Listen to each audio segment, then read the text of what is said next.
Hello students, welcome to our YouTube channel art and study. आज मैं आपके लिए लेके आई हूँ ह्यूमन डाइजेस्टिव सिस्टम यानी कि मानव पाचन तंत्र से संबंधित कुछ इम्पोर्टेंट क्वेश्चंस एंड आंसर्स। उससे पहले हम देखेंगे जो पाचन क्रिया होती है उसकी क्रिया विधि किस प्रकार से होती है, अर्थात मानव शरीर में जो पाचन क्रिया होती है उसके अंदर जो काम में आने वाले एंजाइम्स हैं वो किस प्रकार से कार्य करते हैं। तो स्टूडेंट शुरू करते हैं आज का चैप्टर।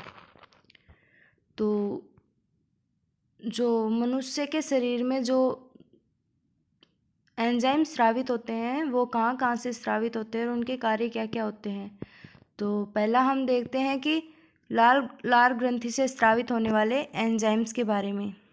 तो लार ग्रंथियों से कौन कौन से एंजाइम स्रावित होते हैं स्टूडेंट्स? तो लार ग्रंथि से स्रावित होता है टाइलिन और एमाइलेज। और इनका कार्य क्या होता है? टाइलिन और एमाइलेज का कार्य क्या होता है? पॉलीसेकेराइड्स जैसे स्टार्च और ग्लाइकोजन इनको छोटे पॉलीसेकेराइड्स और माल्टोज में परिवर्तित करती हैं। और जो लार ग्रंथियों में पाए जाने वाले टाइलिन और एमाइलेज एंजाइम है उनका कार्यस्थल क्या है? मुख गुहा। ये कहाँ पे कार्य करते हैं? मुख गुहा के अंदर कार्य करते हैं।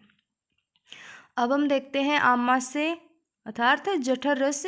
आमाशय में जो जठर रस पाया जाता है उससे स्रावित होने वाले एंजाइम्स। तो इससे स्रावित होते हैं पेप्सिन और रेनिन एंजाइम।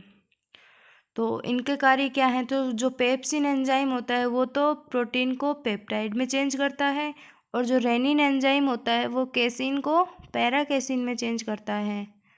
तो जो आमाशय में जो जठररस में जो पाए जाने वाले एंजाइम्स हैं पेप्सिन और रेनिन, इनका कार्यस्थल क्या है? आमाशय। आमाशय में कार्य करते हैं।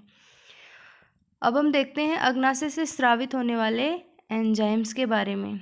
तो एंजाइम्स होते हैं अग्नाशय से जो स्रावित होते हैं वो एंजाइम इस प्रकार हैं। तो जो एमाइलेज एंजाइम है वो तो क्या कार्य करता है? स्टार्च को माल्टोज में बदलता है। किस में बदलता है? स्टार्च को माल्टोज में। और जो ट्रिप्सिन एंजाइम होता है वो प्रोटीन को पेप्टाइड में बदलता है।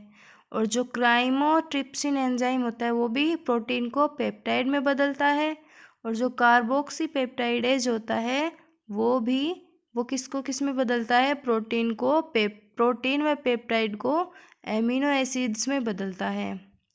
और जो लाइपेज एंजाइम होता है वो किसको किस में बदलता है? वसा को मोनोग्लिसराइड में बदलता है। वसा को मोनोग्लिसराइड्स व वसीय अम्लों में अर्थात फैटी एसिड्स में चेंज करता है। और लास्ट है न्यूक्लियोएजेज। जो न्यूक्लियोएजेज एंजाइम है वो क्या करता है? डीएनए व आरएनए को किस में बदलता है? न्यूक्लियोटाइड में बदलता है। तो जो अग्नाशय से स्रावित होने वाले ये जो एंजाइम है उनका कार्यस्थल क्या है? ये छोटी आंत के अंदर कार्यरत होते हैं। अब हम देखते हैं आंत्रिय रस। तो आंत्रिय रस में अर्थात आंत्रिय रसों में जो एंजाइम पाए जाते हैं उनके नाम इस प्रकार हैं। पहला है माल्टेज। माल्टेज का कार्य क्या है स्टूडेंट्स? ये माल्टोज को ग्लूकोज में बदलता है। दूसरा है लेक्टेज जो कि लेक्टोज को ग्लूकोज में बदलता है। और तीसरा है सुक्रेज जो सुक्रोज को ग्लूकोज में बदलता है। और चौथा है लाइपेज जो कि वसा को वसीय अम्लों तथा ग्लिसरॉल में चेंज करता है। अब हम देखते हैं लास्ट न्यूक्लियोएजेज एंजाइम जो कि न्यूक्लिक एसिड व न्यूक्लिक एसिड्स को न्यूक्लियोटाइड में परिवर्तित करता है। जो आंतरिक रस में पाए जाने वाले ये जो एंजाइम्स हैं इनका कार्यस्थल क्या होगा? इनका कार्यस्थल भी छोटी आंत होता है।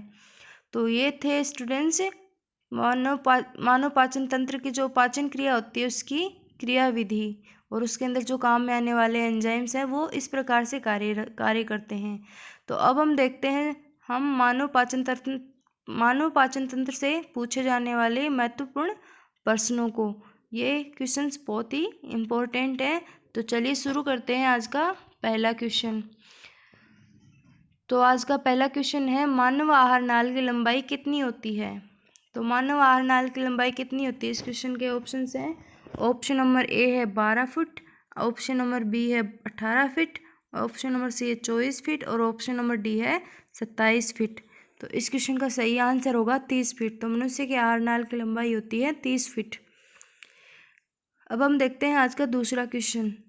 जो मानव शरीर में जो पाचन की जो अधिकांश क्रिया कहाँ पूरी होती है? तो इस क्वेश्चन के ऑप्शंस होंगे। पहला ऑप्शन है बड़ी आंत, ऑप्शन नंबर बी है आमाशय, ऑप्शन नंबर सी है छोटी आंत और ऑप्शन नंबर डी है मुंह में। तो मानव की पाचन क्रिया अधिकांश किस भाग में पूरी होती है? छोटी आंत में पूरी होती है। तो इस क्वेश्चन का आंसर है ऑप्शन नंबर सी, छोटी आंत। अब हम देखते हैं आज का तीसरा क्वेश्चन। तो तीसरा क्वेश्चन इस प्रकार है।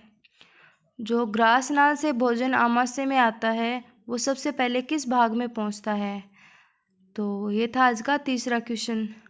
तो ऑप्शन नंबर ए है पाइलोरिक भाग, ऑप्शन नंबर बी है कार्डियक भाग, ऑप्शन नंबर सी है फंडिक भाग और ऑप्शन नंबर डी है ग्रहणी में। तो जो ऊपर वाले 3 भाग है वो आमाशय को 3 भागों में वर्गीकृत किया गया है। ये वही 3 भाग है, पाइलोरिक भाग, कार्डियक भाग और फंडिक भाग। तो जो सबसे पहले भोजन कहाँ पहुँचता है, इस क्वेश्चन का आंसर होगा ऑप्शन नंबर बी, कार्डियक भाग में। अब हम देखते हैं आज का चौथा क्वेश्चन। ये क्वेश्चन थोड़ा सा मिस प्रिंट है। तो इसमें है कि कौन से दांत बच्चों में नहीं पाए जाते हैं? तो जो ऑप्शन नंबर ए है इंसीजर्स, ऑप्शन नंबर बी है कैनाइंस, ऑप्शन नंबर सी है प्रीमोलर्स और ऑप्शन नंबर डी है मोलर। तो ये जो दांत है 4 प्रकार के दांत होते हैं मनुष्य में। तो बच्चों में जो प्रीमोलर्स हैं वो नहीं पाए जाते। तो इस क्वेश्चन का सही आंसर है ऑप्शन नंबर सी, प्रीमोलर्स। अब हम देखते हैं आज का 5वां क्वेश्चन। कैसिनोजन जो प्रोटीन होता है उसको पचाने वाले एंजाइम का नाम क्या है?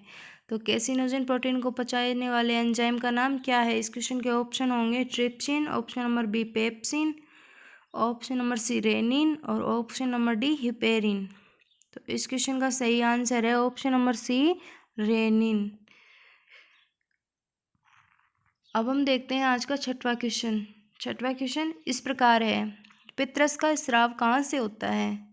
तो इस क्वेश्चन के ऑप्शन हैं ऑप्शन नंबर ए आमाशय, ऑप्शन नंबर बी अग्नाशय, ऑप्शन नंबर सी यकृत, ऑप्शन नंबर डी है लार ग्रंथि। जो पितरस का स्राव होता है वो यकृत से होता है। तो स्टूडेंट्स, पितरस का स्राव कहाँ से होता है? यकृत से होता है।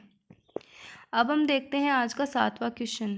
तो जो 7वां क्वेश्चन है वो इस प्रकार है। शरीर में किस अवयव में विकृति का संबंध मधुमेह से है? तो शरीर के किस अंग में विकृति आने से मधुमेह रोग होता है? इस क्वेश्चन के ऑप्शंस होंगे। ऑप्शन नंबर ए है वृक्क, ऑप्शन नंबर बी है यकृत, ऑप्शन नंबर सी है अग्नाशय और ऑप्शन नंबर डी है प्लीहा। तो इस क्वेश्चन का सही आंसर होगा ऑप्शन नंबर सी, अग्नाशय। तो अग्नाशय में विकृति आने से मधुमेह रोग होता है। तो मधुमेह रोग किस हार्मोन की कमी से होता है स्टूडेंट्स? मधुमेह रोग होता है इंसुलिन हार्मोन की कमी से। अब हम देखते हैं आज का 8वां क्वेश्चन।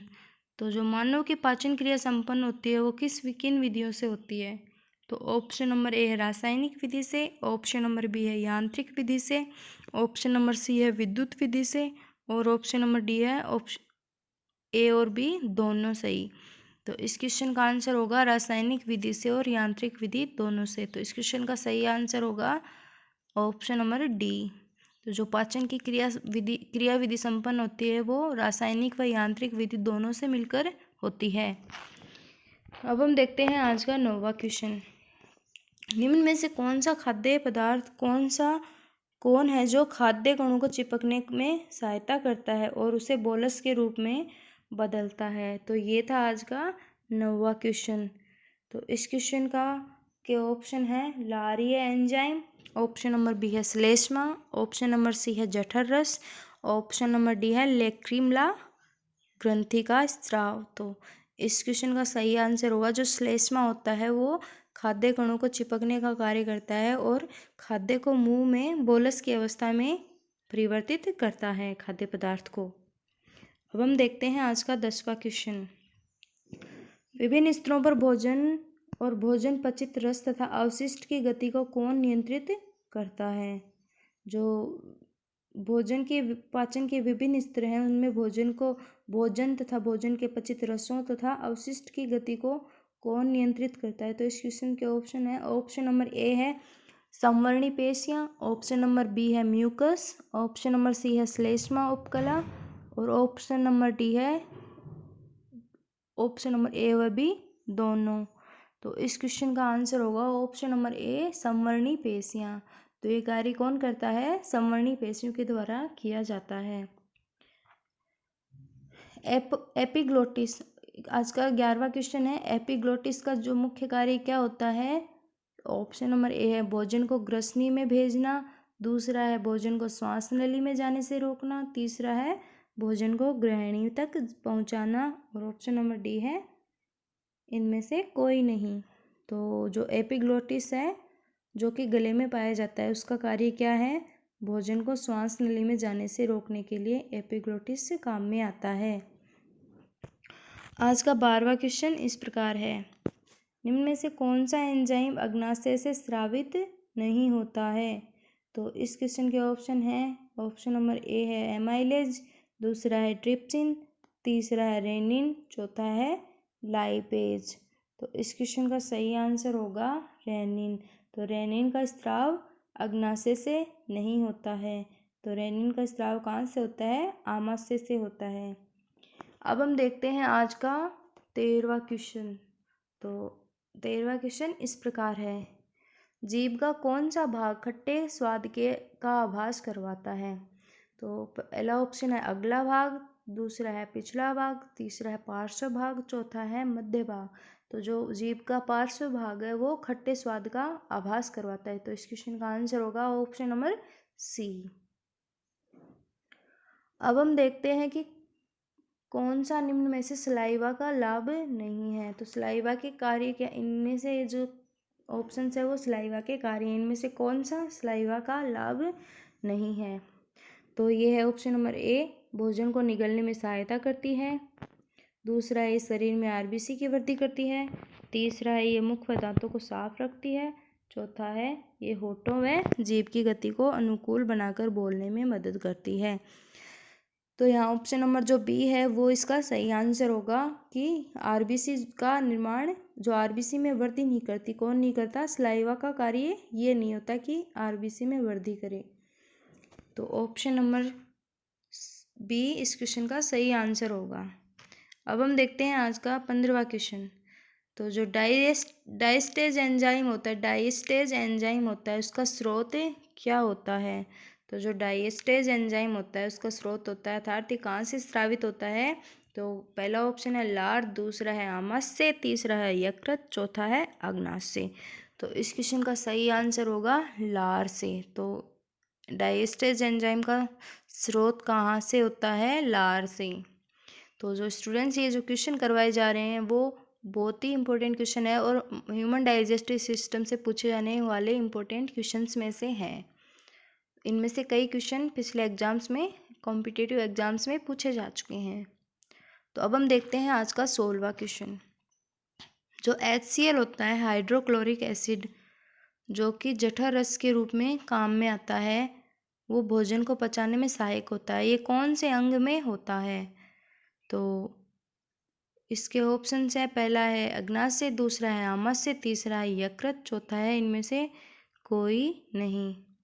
तो जो HCl पाया जाता है वो पाया जाता है आमाशय में।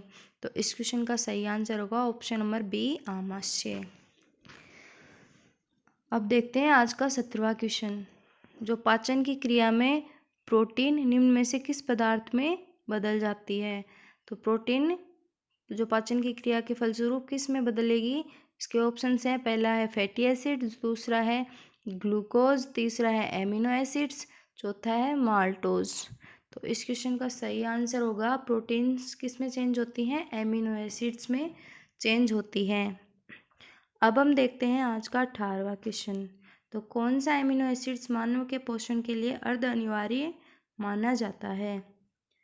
तो इनमें से कौन सा एमिनो एसिड्स है जो मानव पोषण के लिए अर्ध अनिवार्य है? तो ऑप्शन नंबर ए है वेलिन, दूसरा है हिस्टिडीन, तीसरा है मेथियोनाइन और चौथा है ल्यूसीन। तो इस क्वेश्चन का सही आंसर होगा हिस्टिडीन। जो हिस्टिडीन होता है, एमिनो एसिड होता है, वो मानव पोषण के लिए अर्ध अनिवार्य है। अब हम देखते हैं आज का 19वां प्रश्न। तो कौन सा एंजाइम प्रोटीन को पेप्टोन्स में बदलता है? ये था आज का 19वां क्वेश्चन। तो ऑप्शंस हैं, पहला है पेप्सिन, दूसरा है ट्रिप्सिन, तीसरा है इरिप्सिन, चौथा है इंटेरोकाइनेज। तो इस क्वेश्चन का 19वें क्वेश्चन का सही आंसर क्या होगा? जो पेप्सिन होता है वो प्रोटीन को पेप्टोन्स में बदलता है। तो अब हम देखते हैं आज का 20वां क्वेश्चन। निम्न में से मानव तंत्र में कौन सा एंजाइम नहीं होता? तो ऑप्शन नंबर ए है पेप्सिन, ऑप्शन नंबर बी है ट्रिप्सिन, ऑप्शन नंबर सी है गैस्ट्रिन, ऑप्शन नंबर डी है टाइलिन। तो निम्न में से कौन सा एंजाइम नहीं है? तो इनमें से ऑप्शन नंबर सी है, जो गैस्ट्रिन है, वो गैस्ट्रिन एक प्रकार से एक हार्मोन होता है। तो अब हम देखते हैं आज का 21वां क्वेश्चन। जो दूध में जो शर्करा पाई जाती है, दूध में पाए जाने वाले प्रोटीन व शर्करा का सही युग्म कौन सा है? तो इनमें से ऑप्शंस है, ऑप्शन नंबर ए है कैसीन व सुक्रोज, दूसरा है कैसीन व लैक्टोज, तीसरा है फेरेटाइन व माल्टोज, चौथा है एल्बुमिन और ग्लूकोज। तो इस क्वेश्चन का जो सही आंसर होगा वो है कैसीन और लैक्टोज। तो दूध में पाए जाने वाले जो प्रोटीन में शर्करा का सही युग्म है कैसीन प्रोटीन पाई जाती है और लैक्टोज शर्करा पाई जाती है। अब हम देखते हैं आज का 22वां क्वेश्चन। ग्लूकोज को एथाइल अल्कोहल कौन सा एंजाइम बदलता है? ग्लूकोज को एथाइल अल्कोहल में कौन सा एंजाइम बदलता है?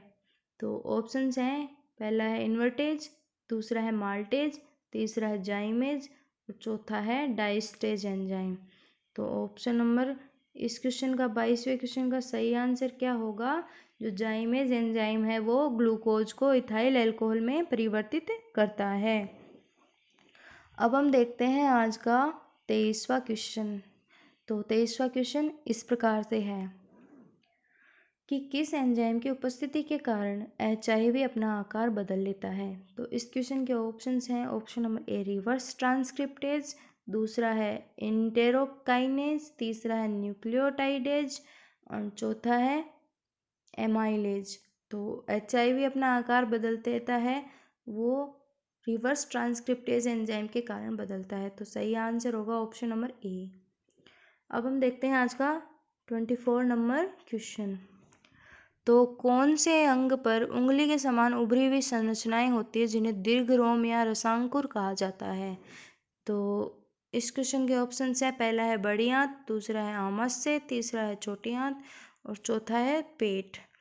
तो क्वेश्चन नंबर 24 का सही आंसर होगा ऑप्शन नंबर सी छोटी आंत। तो छोटी आंत की जो संरचना होती है उस पे पाए जाते हैं दीर्घरोम, जिनको कहा जाता है रसांकुर कहा जाता है। अब हम देखते हैं आज का 25वां क्वेश्चन। तो आज का 25वां क्वेश्चन इस प्रकार से है।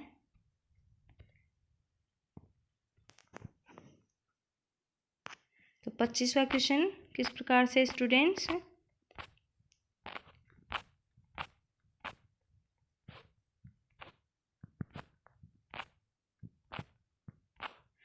पच्चीसवां क्वेश्चन इस प्रकार से है कि अधिकतम पोषक तत्व रक्त में कहाँ अवशोषित किए जाते हैं?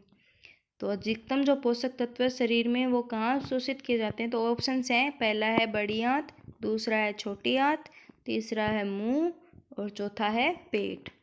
तो इस क्वेश्चन का जो सही आंसर होगा वो है ऑप्शन नंबर बी छोटी आंत। तो छोटी आंत में सबसे ज़्यादा पोषक तत्वों का अवशोषण होता है। अब हम देखते हैं आज का 26वां क्वेश्चन। तो 26वां क्वेश्चन इस प्रकार से है, मानव शरीर की सबसे बड़ी ग्रंथि कौन सी होती है?